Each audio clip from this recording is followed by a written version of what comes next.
Schefter. The Browns will pair Clowney with All-Pro Myles Garrett to chase quarterbacks and maybe get deeper in the playoffs. The number one overall pick in 2014, Clowney hasn't always played up to his potential, and he's also dealt with a myriad of injuries. Max, should the Browns be the favorites in the AFC North now? Yes, they should be, and I realize we're talking about this before the draft, and it's a competitive division. I'm talking about right now, Stephen A. Right now, before the draft, the Browns should be favored. They're a double-digit win team. Came up in the world, won games they needed to win late, even when they lost to Baltimore. Stephen A., that was a back-and-forth game. When you look at the Browns, where's the weakness exactly? Baker Mayfield, the former number one overall pick, didn't look great early on in his career because he played for 4 head coaches in basically 2 seasons. As soon as he got a head coach that was right for him, he had a very good season last year. And you look around, he has weapons everywhere on offense in terms of guys to throw the ball to, and that's without Odell Beckham Jr. Now, I've been on the record, Stephen A., I think Odell and Baker are best off apart from each other, right? They'll both be more productive. And the Browns are listening to offers for Odell, and maybe they'll get some good stuff for him. God forbid he should simply return to the Browns, and now Odell is out on the field, yet another weapon for Baker if they can figure that out. And I didn't even mention the running game. The running game is dominant behind, with 2 great backs. Stephen A., the reason for that is not only that the backs are very talented, they have the best offensive line in the business. Pro Football Focus ranked them number 1 pass blocking and run blocking, right? Number 1 in the league. The Cowboys' offensive line isn't what it once was, so they have a dominant offensive line, weapons everywhere, a running game. Now look at the defense. They spent free agent money this year. The draft hasn't even happened yet, bolstering that defense. And Jadeveon Clowney, Myles Garrett, he's incredible. Jadeveon Clowney has been an underrated player because he's a good run stopper, right? He doesn't put up sexy stats. The sacks is what we look for. It's easy to understand with defensive end or guys who play on the defensive line. And he can go get the quarterback. We've seen it when healthy. He can go get the quarterback. But he can also stop the run. You have him and Myles Garrett coming off either end with all the additions on defense. Yeah, not only will I say that the Browns should be favored in the AFC North right now, they're contenders to win the Super Bowl. They are Super Bowl contenders.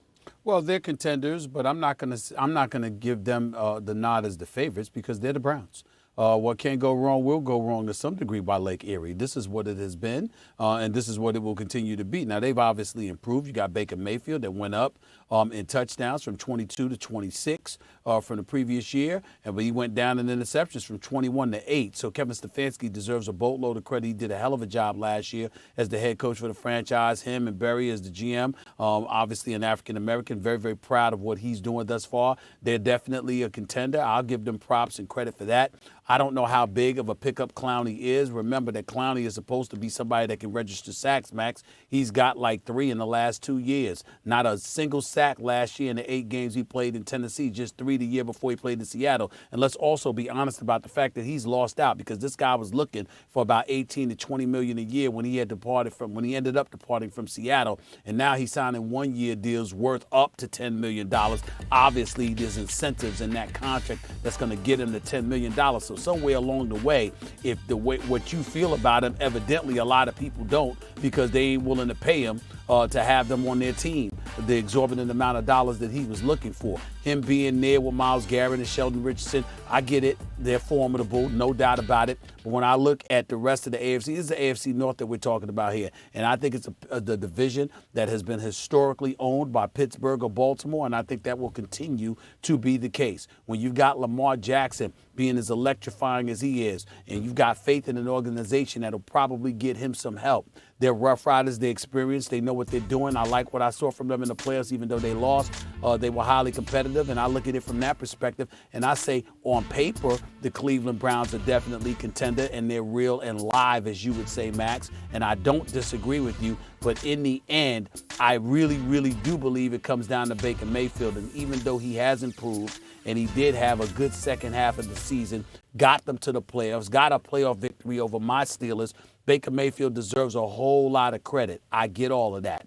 But I also think that Let's not act like he was lights out, like this is a future Hall of Famer in the waiting. Could it end up that way? Sure. But that's not what we've seen as of yet. And I think if you're an opponent and you put it in the hands of, and you force the Browns to put it in the hands of Mayfield to make him beat you, I want to see that to believe that they're the team to beat in the AFC North. I'm not convinced of that. I'm not saying they can't make the playoffs or anything like that. Not saying they can't make any noise. But when we talk about the favorites in the NFC North, I need more of a body of work than what I've seen to elevate the Browns to that status. Actually, you can look at the division right now. And when you look at the quarterback position, you can't just isolate the quarterback position and say Baker's better than Lamar Jackson, right? But when you look at the production you expect to get from the quarterback position, Ben Roethlisberger has no offensive line, consequently no running game. And as a result, considering his arm's not what it used to be, those disadvantages compound. We saw it last year. I expect to see it again this year. I take Baker over Ben this year. Lamar Jackson, they need a dynamic offensive weapon or two to go with Hollywood Brown, who's not a number one receiver. He's fast, but he's not a number one receiver. And so they don't have that right now. That's why I say, I reserve judgment till after the draft. But right now, they don't have that. I'd expect Baker to be more productive given his offensive line and running game and pass-catching weapons than Lamar. And now you finally have Joe Burrow, who is going to be, I think, better than Baker. But right now, coming off catastrophic injury as a rookie where he didn't get to play a whole lot because of that injury in his second season, as of this moment, you may be looking at the most productive quarterback passing the ball in the AFC North in Baker Mayfield. Even if he's not an MVP caliber player, he's a pretty good player already and with a chance to get better. Can't deny it. That's a valid point. Not saying it's not. I'm just saying I don't believe it. You know, there's been plenty of times where we look at stuff and we calculate, we deduce based on the facts presented to us. This is where we're going to go. But there have been other times when we say we don't give a damn what the facts would indicate to us. When we're talking about that dude or that franchise or that division or that conference, it ain't happening. You understand? I remember a couple of years ago, we had our brother Damian Woody come on national television and acknowledge that the Cowboys were going to the Super Bowl. Because on paper, look at their roster. I mean, my God, aren't they going to the Super Bowl? How'd that work out? You understand? We've seen plenty of times. You understand? When something was supposed to happen. Junior? Is that what you're saying? We've seen, I'm not saying that, but we've seen stuff like that happen. We've seen it in the sport of basketball. We've looked at the Milwaukee Bucks once upon a time. Say, hey, man, they're going to finals. What happened? We didn't see Miami taking them out 5 last year, but it happened. You just never know. All I'm saying is when I look at Cleveland, I don't see it. I see the talent on paper. I see the names. But in terms of coming together and winning the division, I'm always pick Pittsburgh or Baltimore first. I'm just going to do that. Yeah. Division stack, no doubt. We'll see how this all plays out in the draft as well and how that could affect things. Gentlemen, when we come back, one of the best players in NBA history is accusing the Nets of buying a chip like your Yankees. We'll tell you who said it and if he has a point. Today and tomorrow, MLB.